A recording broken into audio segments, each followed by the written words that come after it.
Hello, good morning, नमस्कार। आप सभी का स्वागत है पावर ऑफ नॉलेज लीगल मेरे इस चैनल पे। आई होप सब अच्छे से पढ़ाई कर रहे होंगे, अपनी कंपटीशन में लगे होंगे। इन चर्चाओं का, इन डिस्कशंस का भी आनंद ले रहे होंगे जो निरंतर हम आपके लिए लेकर के आते हैं। आजकल हम द आर्ट ऑफ लेटिंग गो को जान रहे हैं, उस पर पूरी सीरीज़ कर रहे हैं। एक एक पहलू को जान रहे हैं, किताब के एक एक टॉपिक को उठाकर उसको हम डिस्कस कर रहे हैं, खुद भी ज्ञान ले रहे हैं और आप तक पहुँचा रहे हैं। आज जो हम टॉपिक लेकर के आए हैं, कैसे जानें कि जाने देने का समय आ गया है, यानी कब वो समय आ, होगा या आप समझ पाएंगे कि अब इस चीज़ को लेट गो कर देना है ना। कोई भी स्थिति है, व्यक्ति है या जो भी है। ठीक है, जानते हैं, शुरू करते हैं आज का सेशन। Let's get started. तो देखिए, पहले एक कोटेशन से ही इसकी शुरुआत हो रही है। तो ये कोटेशन है एन लैंडर्स का, ये कोटेशन है। कुछ लोगों का मानना है कि चीज़ों को पकड़कर रखना और वहीं रुके रहना अत्यधिक मजबूती का संकेत है। यद्यपि ऐसे मौके भी होते हैं जब यह जानने के लिए कि कब जाने देना है और फिर वैसा करने में बहुत अधिक मजबूती की आवश्यकता होती है। यानी ये भी आप समझ पा रहे हैं, किसी को माफ़ करना ये स्ट्रॉन्ग पर्सन का ट्रेट होगा, गुण होगा। कोई कमज़ोर व्यक्ति तो चिड़चिड़ा होगा, बहुत ज़्यादा चीज़ों को रोक कर रखेगा, बहुत समय तक, क्या मतलब अपने अंदर कुंठाएं रखेगा। कोई बहुत पुरानी बात है उसको पकड़ के रखेगा ना, इसलिए। जानते हैं आगे क्या कह रहे हैं। हमारे मस्तिष्क में हमारी भावनात्मक स्थिति को छुपाने की क्षमता होती है। यह क्षमता एक ही बार में ताकत भी है और कमजोरी भी। आरंभ में यह सुरक्षा के एक रूप में कार्य करती है। यदि हम अपनी भावनात्मक स्थिति से अनभिज्ञ हैं तो हम क्रोध और हताशा की भावनाओं के साथ साथ अपनी आत्म छवि को होने वाले खतरों से भी बच सकते हैं। दुर्भाग्य से यह परहेज हमारी भावनात्मक स्थिति को शीघ्र ही खराब कर देता है। हम इस बात से अनभिज्ञ रहते हैं कि हम कैसा महसूस कर रहे हैं और इस प्रकार उन नकारात्मक विचारों का सामना करने में विफल रहते हैं जो हमारे लिए तनाव और दुख का कारण है। यदि हम उनका सामना करने में सफल रहते हैं तो हम उन्हें ठीक से प्रबंधित करने में भी असमर्थ रहते हैं। यानी कि इमोशंस को ठीक से मैनेज कर पाना, किसी भी स्थिति को ठीक से मैनेज कर पाना और अपने आप को ये खुद से कहना कि मूव ऑन करिए, है ना, आगे बढ़ जाइए। यहाँ पे डटे रहने का कोई मतलब नहीं है ना। कई बार लेट गो करना टफ होता है इन सिचुएशंस में, लेकिन करना ही होता है। इस कारण यह महत्वपूर्ण है कि हम यह पहचानने में सक्षम हों कि कब नकारात्मक भावनाएं और वे परिस्थितियां जिनसे वे उत्पन्न होती हैं हमें रोक रही हैं। तभी हम उनसे स्वस्थ तरीके से निपट सकते हैं और अंततः उन्हें जाने दे सकते हैं। इसे ध्यान में रखते हुए यहाँ कई संकेत दिए गए हैं जो सुझाव देते हैं कि आप किसी ऐसी चीज़ को पकड़े हुए हैं जो मानसिक स्थिति पर नकारात्मक प्रभाव डाल रही है। यदि आप इनमें से किसी का अनुभव करते हैं तो कारण की जांच करना महत्वपूर्ण है। आप अपने आप से पूछें, मैंने ऐसी कौन सी बात को पकड़ रखा है जिसके कारण मुझे ऐसा महसूस हो रहा है।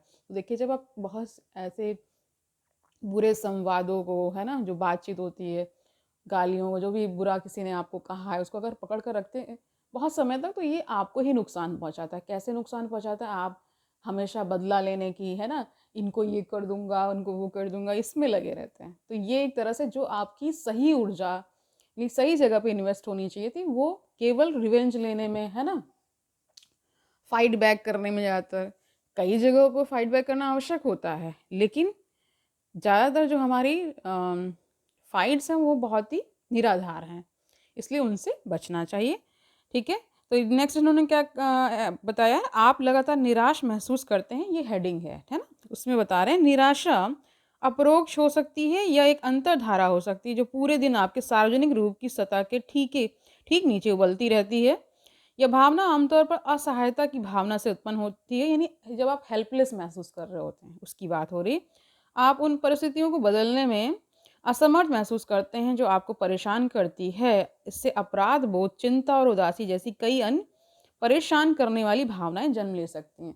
तो देखिए, इसमें मैं थोड़ा सा ऐड करना चाहूँगी कि कई बार क्या होता है, जैसे जैसे आपकी एज बढ़ती है ना, तो एज बढ़ने के साथ साथ बॉडी में भी बहुत सारे चेंजेस आते हैं और कई बार वो हो सकता है सकारात्मक चेंजेस ना हो, यानी आपकी बॉडी के अगेंस्ट ही कुछ चेंजेस होने लगे तो भी स्वभाव में चेंजेस आते हैं और आप बहुत जल्दी इरिटेट होते हैं, बहुत छोटी सी बात पे बहुत समय तक पकड़ कर रखे हुए हैं, है ना, खुद में समझ ही नहीं आ रहा कि मैं इतना निराश क्यों महसूस कर रहा हूँ। कई बार ये भी महसूस होता है कि ये जीवन ही अच्छा नहीं है, क्या है जीवन में, इस तरह के नकारात्मक भाव आते हैं। वो कहीं ना कहीं उनकी जो जड़ें हैं वो आपके पास से जुड़ी हुई होती हैं। आपने जो अपना एक तरीका बनाया है सोचने का ना, अंदर ही अंदर होता है ना, सबका अलग अलग होता है, तो उस तरीके में अगर आप बदलाव ला पाएँ तो हो सकता है चेंजेस आ जाएँ और आप ठीक तरीके से रह पाएँ। अगला जो ये बता रहे हैं, आप किसी विशेष घटना के बारे में दुखी दुखी रहकर काफ़ी समय बिताते हैं, ये हेडिंग है। उसके अंदर क्या बता रहे हैं देखिए, अतीत के बारे में सोचना, महत्वपूर्ण स्मृतियों, हाल की या बहुत पहले की बात, बीत चुकी है कोई बात है ना, ऐसी बातें को याद करना एक बात है, और एक अकेली स्मृति पर ध्यान केंद्रित करना जो हमारी भावनात्मक पीड़ा और अप्रसन्नता का कारण है, पूरी तरह से अलग बात। उदाहरणों में आपका अपनी नौकरी खोना, तलाक लेना या कोई खेदजनक निर्णय लेना शामिल हो सकता है, जो हमने कल भी डिस्कस किया था। हमारा अतीत हमारी पहचान में योगदान देता है या हमें हमारी वर्तमान परिस्थितियों के अवलोकन के लिए व्यापक दायरा प्रदान करता है, या एक उपकरण के रूप में भी काम कर सकता है जो हमें समस्याओं को हल करने और हमारी भावनाओं को मैनेज करने यानी प्रबंधित करने में मदद करता है। किंतु कभी कभी हम किसी अप्रिय घटना पर ध्यान केंद्रित कर लेते हैं या हमारे लिए कष्टदायक बन जाता है और एक प्रतिकूल तरीके से हम उससे और अधिक बेचैन हो जाते हैं, या एक स्मृति अंततः हमारे ध्यान पर हावी हो जाती है। देखिए कई लोग की डिवोर्सेस होते हैं ना, उसमें वो जो सिचुएशंस चल रही होती हैं, क्योंकि बहुत कम लोग समझदार हैं ना, ज़्यादातर तो, और मुझे समझदारों को भी मैंने कई बार बहुत ज़्यादा उस तरह से लड़ते देखा है। तो ये सिचुएशनल चीज़ें जो आ जाती हैं, जैसे नौकरी का चले जाना ना, किसी ब्रेकअप से किसी इंसान का गुजरना, है ना, डिवोर्स तो है ही है, परिवार में किसी की मतलब मृत्यु हो जाना, इस तरह की भी चीज़ें होती हैं, नहीं इंसान छोड़ पा रहा होता है।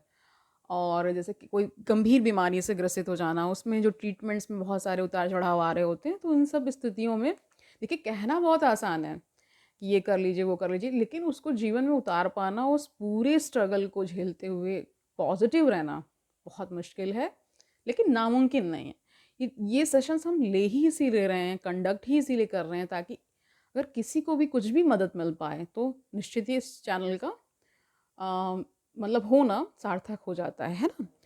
तो आगे जानते हैं क्या कह रहे हैं। आप स्वयं को आत्मग्लानि में डूबा हुआ पाते हैं, ये हेडिंग है, उसके अंदर जानते हैं क्या बता रहे हैं। ग्लानि विभिन्न आंतरिक और बाह्य कारकों से उत्पन्न हो सकती है। उदाहरणों में शामिल है एक ऐसा रिश्ता जो बिगड़ गया है, हमारे बॉस का अनुचित व्यवहार, एक ऐसी घटना जिसके कारण हम पीड़ित जैसा महसूस करते हैं, या एक लक्ष्य जो लगातार हमारी पहुंच से बाहर लगता है। यानी आपने कोई लक्ष्य बना लिया, हो सकता है आप उतना एफर्ट ना दे पा रहे हो, या आपका वो लेवल ही ना हो, फिर भी आप लगातार प्रयास कर रहे हैं और समझ नहीं पा रहे हैं कि इसको अब लेट गो कर देना चाहिए, है ना। ऐसा भी होता है। निराशा की भावनाओं की तरह आत्मग्लानि तब उत्पन्न होती है जब हम मानते हैं कि हम किसी विशेष स्थिति को नियंत्रित या प्रभावित करने में असमर्थ हैं, यानी सिचुएशन अंडर कंट्रोल हो ही नहीं पा रही है ना। हम अपने लिए खेद महसूस करते हैं क्योंकि हमें लगता है कि हमारे पास साधन की कमी है, यानी रिसोर्सेज की स्कैसिटी होना, है ना, लैक ऑफ रिसोर्सेज होना। ठीक है, आप किसी निर्णय या कार्रवाई को तर्कसंगत ठहराना जारी रखते हैं, यह प्रदर्शित करते इस सबूतों के बावजूद कि वह अविवेकपूर्ण था। हम जिन तरीकों से उन चीज़ों को पकड़ कर रखते हैं जो नकारात्मक भावनाएं पैदा करती हैं, उनमें से एक है अपने निर्णयों और कार्यों को उचित ठहराना, भले ही वे लापरवाह या अविवेकपूर्ण साबित हो गए हों। देखिए ये समझना भी बहुत ज़रूरी है कि हम सब एक पैकेज हैं जिसमें हम बहुत सारे गलत निर्णय भी ले लेते हैं, कई बार सही निर्णय भी लेते हैं, लेकिन जब गलत लेते हैं तो किसी और को या किसी प्रारब्ध पर या किसी चीज़ पर उसको डालने की कोशिश करते हैं खुद की संतुष्टि के लिए। वहीं कुछ अच्छा करते हैं तो श्रेय खुद को देते हैं, खुद को क्रेडिट देते हैं ना कि मैंने ये कर डाला, मैंने ये अचीव कर लिया, ऐसा करते हैं लोग। ठीक है, उदाहरण के लिए हम उस जीवन साथी के साथ रहने के अपने फैसले का बचाव कर सकते हैं जिसने हमें धोखा दिया था। भले ही बचाया गया रिश्ता हमें दुखी कर रहा हो, हम एक ऐसे व्यक्ति पर हमला करना तर्क संगत बता सकते हैं जिसने हमारा अपमान किया था, इस तथ्य के बावजूद कि अब हम शर्मिंदा और लज्जित महसूस करते हैं। अपने निर्णयों और कार्यों को उचित ठहराने का प्रयास हमारे अहंकार से उत्पन्न होता है, और यह एक स्पष्ट संकेत है कि हमें संबंधित स्थिति को लेकर अपनी भावनाओं का मूल्यांकन करना चाहिए। यानी थोड़ा एनालिसिस कर लेंगे, ठीक से समझ लेंगे तो सब कुछ ओवरकम किया जा सकता है। अगली हेडिंग है, आप भावनात्मक रूप से थका हुआ महसूस करते हैं। तो ये सब चीज़ें हम लोग के साथ होती हैं, ये इसमें कुछ ऐसा नहीं बताया जा रहा है कि कुछ अलग से, ठीक है। इसके अंदर जानिए, इस भावना को पहचानना और इसका आकलन करना कठिन है। भावनात्मक थकावट धीरे धीरे होती है और देखिए यही भाव जो इमोशनल लेथार्जिक आप फील करते हैं ना, टायर्डनेस बहुत ज़्यादा हो जाती है, तो यही जब बहुत ज़्यादा लेवल्स पे बढ़ जाती है तो वही डिप्रेशन का रूप ले लेती है, ठीक है। कह रहे भावनात्मक थकावट धीरे धीरे होती है और इसके धीरे धीरे बढ़ने के कारण अक्सर इस पर ध्यान नहीं जाता और इसलिए यह प्रबंधित नहीं हो पाती। यह उस लौकिक मेढक के समान है जिसे गुनगुने पानी के बर्तन में रखा जाता है। यदि पानी का तापमान धीरे धीरे, है ना, क्वैंथनाक तक बढ़ाया जाएगा तो मेढक खतरे को भापने में असफल रहेगा। ये धीरे धीरे होता है इसलिए हम इसको ठीक से भाप नहीं पाते हैं। उस मेढक की कहानी याद आती है जिसको एक ऐसे पानी में रखा के पहले बहुत लूक वार्म, फिर धीरे धीरे बढ़ाया गया और वो समझ नहीं पाया और अंततः उसकी मृत्यु हो जाती है, ठीक है। वह मृत्यु हो जाने तक बर्तन में ही रहेगा। ये उस मेढक की कहानी है। भावनात्मक थकावट को अक्सर हमारे व्यक्तिगत या कामकाजी जीवन के दैनिक तनावों से जोड़कर देखा जाता है। उदाहरण के लिए हमारा कार्यालय आना जाना या किसी बच्चे की देखभाल करना जो बहुत नखरे कर रहा हो। वास्तव में यह अक्सर तनाव, चिंता और अतीत की किसी परिस्थिति पर पछतावे से उत्पन्न होता है जिसे हमने पकड़ा हुआ है। बहुत ज़्यादा पकड़ कर कुछ भी नहीं रखना है, ना ही व्यक्ति को, ना ही किसी स्थिति को, ना ही अपने गुस्से को, ना ही किसी ऐसे तनाव को जो आपको हार्म करेगा ही करेगा। कोई भी ऐसी स्थिति जो अच्छी नहीं है वो हार्म करती है। गुजर चुकी, जाने दीजिए, उसको अपने दिमाग से निकाल दीजिए। नेक्स्ट है, आपको याद नहीं है कि आखिरी बार आप कब खुश हुए थे। उसके अंदर जानिए क्या बता रहे हैं। दीर्घकालिक दुख जीवन के दैनिक तनावों से उत्पन्न नहीं होता है और जबकि अप्रसन्नता सोशल मीडिया से चिपके रहने, लगातार भौतिक वस्तुओं को प्राप्त करने और समाजीकरण की कमी से उत्पन्न हो सकती है। ये चीज़ें भी शायद ही कभी दीर्घकालिक अप्रसन्नता का कारण बनती हैं। यदि आप याद नहीं कर पा रहे हैं कि आप पिछली बार कब खुश हुए थे, ये मुझे बताइए, कब पिछली बार आप अच्छे से हैप्पी थे, है ना। तो हो सकता है कि आप एक पीड़ादायी स्मृति, है ना, गहराई से महसूस की गई हानि या झूठी उम्मीदों के साथ लिए गए अफसोसजनक और परिणामी निर्णय से चिपके हुए हों। आपका ध्यान उससे इस हद तक प्रभावित हो सकता है कि उसने किसी एक दिन के दौरान आम तौर पर अपने अनुभव की जाने वाली छोटी छोटी खुशियों को धुंधला कर दिया हो। यानी लोग कहते हैं ना कि छोटी छोटी खुशियों में, छोटी छोटी बातों में खुश होना सीखें, बच्चों की तरह रहना सीखें। बच्चे देखिए गुस्सा करते हुए जल्दी से नॉर्मल भी हो जाते हैं, है ना। तो इसलिए कहते हैं कि सरल स्वभाव होना बहुत आवश्यक है। जितना आप सरलता, जितना आप मतलब कह सकते हैं अनफिल्टर्ड रहते हैं, यानी बहुत ज़्यादा फिल्टर्स नहीं लगाते हैं, उतना आप अच्छा जीवन जीते हैं, सुखी जीवन जीते हैं और दिमाग से, शरीर से, सब तरह से स्वस्थ रहते हैं। यह भावना यदि बिना ध्यान दिए जारी रखी जाती है तो अवसाद का द्वार खोल सकती है। वही जो मैंने बताया, डिप्रेशन आ सकता है फिर, और भावनात्मक एवं सामाजिक अलगाव की ओर ले जा सकती है। यानी कि जब आपको डिप्रेशन होता है तो आप किसी से मिलना नहीं चाहते, आप किसी से बात नहीं करना चाहते, आप फ़ोन पे नहीं आना चाहते, ये सारी चीज़ें होती हैं। लास्ट इसमें इस टॉपिक दिया है, जब आपका संकेतों पर ध्यान जाए तो क्या करें। ये जो बताया गया, अगर आपको ये सब महसूस हो रहा है तब क्या करना है। यह जांचना महत्वपूर्ण है कि आप ऊपर वर्णित नकारात्मक भावनाओं और संवेदनाओं का अनुभव क्यों कर रहे हैं, ये जान लीजिए पहले। इसकी इंक्वायरी करिए कि ऐसा मुझे क्यों महसूस हो रहा है, वो क्या कारण है जिनकी वजह से मुझे ये सब महसूस हो रहा है। थकान महसूस हो रही, या मतलब भावनात्मक रूप से आप बहुत थके महसूस कर रहे हैं, या जो भी अभी तक बताया गया वो सारा आपको जांचना है, ठीक है। आप जितनी जल्दी ऐसा करेंगे उतना बेहतर होगा। यदि आप उन्हें बिना जांचे परखे रहने देते हैं तो वे बढ़ती रहेंगी, जिससे आप उस भावनात्मक स्वतंत्रता का आनंद नहीं ले पाएंगे जो चीज़ों को जानने देने से मिलता है। तो जब इन सब चीज़ों को जाने देना है तो उसके लिए पहले जानना भी तो होगा कि ये ऐसा हो रहा है कि नहीं हो रहा है ना।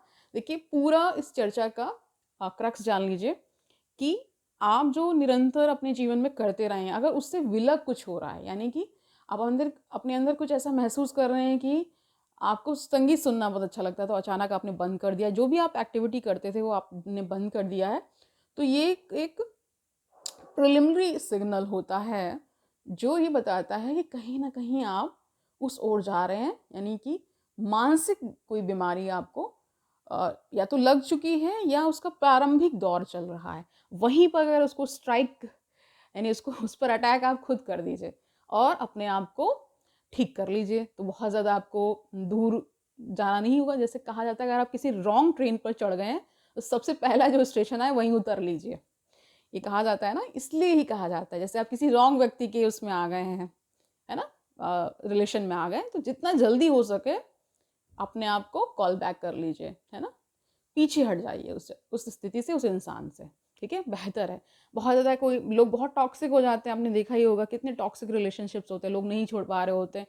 एक स्लेवनेस हो जाती है ना, स्लेवरी एक तरह से पूरी तरह से प्रैक्टिस होने लगती है, यानी कि आप किसी के गुलाम होने लगते हैं कभी कभी। जैसा इमोशनली लोग इतना मैनिपुलेटिव होते हैं, जहाँ पे जैसे मान लीजिए कभी कभी क्या होता है रिलेशनशिप में, मान लीजिए बहुत एज गैप है, 20 25 30 32 साल का अंतर है, तो वहाँ पे ये ज़्यादातर देखा गया है कि जो बड़ा इंसान है, who is elder to you, वो पूरी तरह से आपके दिमाग को हाईजैक कर लेता है ना। तो इन सब स्थितियों से बचने के लिए आपको ऐसी किताबें, ऐसे सेशंस को अटेंड करना ही चाहिए, ताकि आप ऐसी नकारात्मक जो स्थितियां हैं उनसे बच पाएँ, आप अपने जीवन में ये समझ पाएँ। देखिए, समझदारी, अंडरस्टैंडिंग तभी डेवलप होती है जब आप निरंतर ऐसे एक तो सिचुएशंस आपको सिखाएँगे, एक्सपीरियंसेस सिखाएँगे, लेकिन हर एक्सपीरियंस करना भी तो ज़रूरी नहीं है ना, कि पता लगा कि पूरा घायल हुए बैठे हैं, यानी कि बार-बार आपको वहाँ पे चोट लग रही है, तो फिर घाव कैसे भरेगा? इससे पहले कि उन स्थितियों को भाँप लें, ऐसी स्टडीज़ करें, ऐसा आपके बुक्स का कलेक्शन अच्छा होना चाहिए जो आपको हेल्प कर पाएँ जब आपके पास कोई ना हो। कहते हैं बुक्स सबसे अच्छी दोस्त होती हैं, वो आपको कभी डिसीव भी नहीं करती हैं। ये मेरा मानना है, मैं ज़्यादातर यही प्रेफ़र करती हूँ। तो आज के लिए इतना ही रखते हैं, कल मिलते हैं, तब तक आनंद से रहिए, अपना जो भी आप काम कर रहे हैं उसको करते रहिए, एन्जॉय करिए अपनी लाइफ़ को, इन सेशंस को एन्जॉय करिए, अपनी हेल्थ का ख्याल रखिए, मेंटल, फिज़िकल, स्पिरिचुअल, ठीक है? कल मिलते हैं, ऑल दी वेरी बेस्ट।